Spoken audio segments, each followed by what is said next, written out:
ከሄርሜላ ጋር እንድትጋቡ እንፈልጋለን። ያው አሁን ላይ ሚስት እንደሌለ እናውቃለን፣ ብቸኛ እንደሆንክ እናውቃለን። ቀድሃል፣ በቃ 80 ቀድሃል፣ ምንም ተፈራርመሃል እና ሄርሜላ አሁን ላይ እንድታገባት እንፈልጋለን። የትኛውም ሰው የሚከበርበት ቦታ ነው የሚፈልገው። በቃ ትወድሃለች፣ ታፈቅራለች፣ ለአንተ የምትገባ አይነት ሴት ነች፣ የዋህ ነች፣ ታውቃታለህ ከኛ በላይና የፍቅር ጥያቄዋ እንድትቀበላት አብራችሁ እንድትኖሩ እንድትጋቡ በቃ ብዙ ወግ ማድረግ እንድታሳዩን እንፈልጋለን። ቆንጆ እንደራሷ ቆንጆ ልጆች ምናምን ትወልዳለች እሷ ማለት ነው። የምሬ ነው። እናንተ ትክክል ናችሁ ነገሮች ወይ እኔ ራሴን አላቀም ከኢትዮጵያ ነው እወጣለሁ እያለሁ እንዴ በዚህ ሰዓት እኔ ሳላቅ ለምንድን ነው ነገሮች የሚደረጉት? ቆይ እኔ አብርሃም የተስማማህን መሰለኝ ከሷ ጋር ልትዝናኑ ሌላ ሀገር ልትወጡ እንደሆነ ሰምቻለሁ።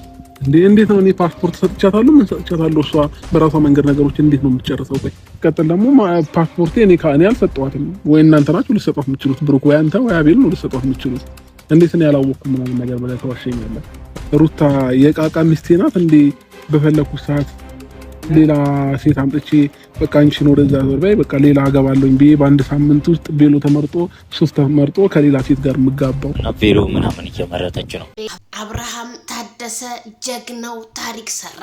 ሩታ የቃቃ ሚስቴ አይደለችም ሲል ቃል ተናገረ። ሰበር ዜና። ሰላም ጤና ይስጥልኝ ክብራንና ክብራን አድማጭ ተመልካቾቼ በመላው ዓለም ላይ ለምትገኙ ውድ የዜድ ሾው ቤተሰቦች በያላችሁበት የዓለም ዳርቻ ሰላማችሁ ይብዛ። ላይክ፣ ሼር፣ ሰብስክራይብ እያረጋችሁ አዳዲስ መረጃ እንዲደርሳችሁ የኖቲፊኬሽኗን ምልክት አንዴ ተጫኗት እላለሁኝ። ታዲያ ዛሬ በጣም ደስ የሚያስብል ሌሊቱን ሲያስጨንቅና ሲያስቸብራቸው ያደረው የማዳም ቅመሞችና እነ ትክክል አብርሃም ታደሰ ሩታ የቃቃ ሚስቴ አይደለችም እኔ ሰውን ለማሳደግ እንጂ ሚስቴን ወዳታለሁ ማለቱ ቢሰማም ግን አንዳንድ ሰዎች እንዴት ሊሆን ቻለ? እኛ እኮ ሩታን አፋተን አሜሪካ ልንወስዳት ነበር። እንደውም የተለያየ ጉድጓድ የቆፈሩ ሁሉ በጉድጓዳቸው ሊቀበሩ መሆኑ ተሰማ። ታዲያ ቀብራራው ማይክል ጃክሰን የቡታጅራው ንጉስ እኔ ሄርሜላንም ይሁን እናንተንም ይሁን ለማሳደግ እንጂ እቃቃ ሚስቴ አይደለችም ሩታ ሀብቴ እኔ ማንንም ለመለወጥ እንጂ ትዳሬን ለመበተን አይደለም ሲል ትናንትና በሰጠው አስተያየት የሁሉም ድንጋጤ ቢሆንም ግን ሄርሜላ ግን የጎረቤት ወንፊት ለ3 ቀን ተነፍቶ ይመለሳል እንደሚባለው ያተረት ሆና ልትቀር ነው ማለት ነው። ስለዚህ አብርሃም አቋሙ እነሱ የፈለጉትን ፕራንክን ቢሉት ምንም ቢሉት ግን አብርሃም ሆዱ ውስጥ ያለውን ነው የተናገረው ጀግናው ማለት ነው። ታዲያ ትናንትና ሩታም ዳርዳር ስትል አይተናል በቪዲዮ። እህቷም ወደ ክስ ደረጃ እንሄዳለን ብትልም ግን አብርሃም ወይ ፍንቅጭ ወይ ፍግጥ በሚለው ነገር አብርሃም ታደሰ ዛሬም ከሩታ ጎንና ከልጁ ጎን እንደሆነ ነው ትናንትና ቪዲዮ የደረሰን ማለት ነው።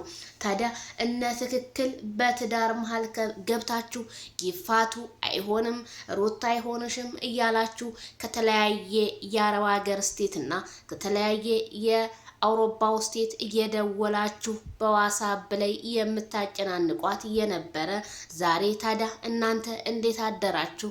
ይሄም ለእናንተ የመልስ ምትና እንደውም ሩታ ለባሏ ትልቅ ክብር እንዳላት አብርሃምም ለሚስቱ ትልቅ ክብር እንዳለው ስራና ስራ እንደሆነ የትናንትናው ቪዲዮ ካልዳነ ይሙት እንደው በሱ ካልተማራችሁ እናንተ ነገሩን ወተት ነጭ ነው ካልዋላችሁ መቼ ታውቃላችሁ? ብታቁማ ኖሮ ባልና ሚስት ይለያዩ አትሉም ነበረ።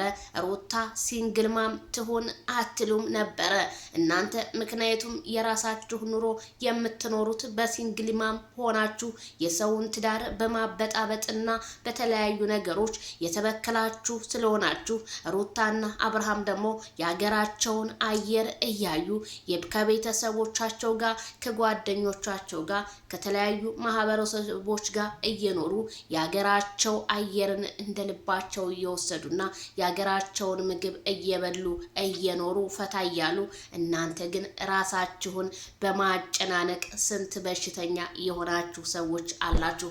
ስለዚህ ይድረስ ይሄ ቪዲዮ ለሁሉም ሰው። አብርሃም እኔ ድሮም እኮራባሃለሁ፣ አሁንም እኮራባሃለሁ። ምክንያቱም አስተሳሰብህ በጣም ልክ እንደ ትልቅ ሰው ነው። በጣም ጀግና፣ ማንም የማያስበውን ነገር ነው የምትሰራው። የሀገሮችህን ልጆች ለመለወጥ አንተ ተሰድበህ ሚስትህ ተሰድባ፣ እውነት እኔ እናንተን አለማድነቅ ንፉግነት ብቻ ነው። ታዲያ አብርሃምና ሩታ መቼ ነው የሚታረቁት? አብርሃምና ሩታ ከዚህ ውስጥ መቼ ነው የሚወጡት ለምትሉት፣ አዎ ይወጣሉ። ሩታ ከራስ ቤት ልትወጣ ትንሽ ነገር ስለቀራት ነው እንጂ ሰላም ይፈጠራል። ግሬስ ፋሚሊዎች በሙሉ ማለት ነው። አቤላና ብሩኬ ደግሞ እባካችሁ የኔ ወንድሞች ወደ ራሳችሁ ተመለሱ። ፕራንክም ቢሆን ይሄ ለአንድ ባለትዳር ልብ ይሰብራል። ምክንያቱም አብርሃምና ሩታ በጣም ብዙ ፈተናዎችን አሳልፈዋል። እናንተም ታውቃላችሁ። ያንን ፈተናቸውን ግን በሆነ ባልሆነ እነሱ ተለያይተው መኖር እንዲኖሩ ማንም ሰው አይፈልግም። አብረው እንዲኖሩና የነሱን አራያይቶ እንደነሱ የሚኖር ኢትዮጵያዊ አዳዲስ እንዲፈጠርልን እንጂ የምንፈልገው አብርሃምና ሩታ ተናንቀው ተሰዳድበው እንዲለያዩ አንፈልግም። መለየትም የለባቸውም። እንደው ቢለያዩ እንኳን ቤተሰቦቻቸው ይሄንን ያህል ቪዲዮ ሲሰራ ዝም አይሉም ነበረ። ጋሽዬም እኔ እውነቴን ነው የምላችሁ በሩታ ቤተሰቦች ዙሪያ በአብርሃም ቤተሰቦች ዙሪያ ማንም ዝም የሚል አልነበረም። የሰው ልጅ ቢጣላ እንኳን እንደዚህ በቪዲዮ 24 ሰዓት አይመጡም ነበረ። ስለዚህ ኦዲየንስ በጣም ለምታስቡላቸው ለሁለቱም መልካም አስተሳሰብ ያላችሁ ለምትጨነቁ በሙሉ የትናንትናው አብርሃም የመለሰው መልስ ምንም በውስጣቸው ምንም አይነት ጥላቻ እንደሌላቸው ነው ያሳውቀው። የተለያየ ሀገርም እሄዳለሁኝ ወደ ካናዳ ወደ ምናምን ይሄዳል የተባለውም እሱም ውሸት ነው። ማን ነው እንደዛ ያለው? ፓስፖርት የኔም ፓስፖርት የወሰደ ሰው አለ ወይ በማለት ሄርሜላንና በዙሪያው ያሉ ጓደኞቹን አሳፍሯቸዋል። ምክንያቱም እኔ በሰው አልራመድም በራሴና በራሴ ሲሆን እንጂ በሰው ግፍፊነት ትዳሬን አላበላሽም ብሏል ማይክል ጃክሰን። እኛም እናመሰግናለን። አዎ ወደ ራሳችሁ ተመልሳችሁ ራሳችሁን ሆናችሁ ተከባብራችሁ እንድትመጡልን የምንፈልገው ላለሁኝ። በሌላ ፕሮግራም እንገናኝ። ከይርስ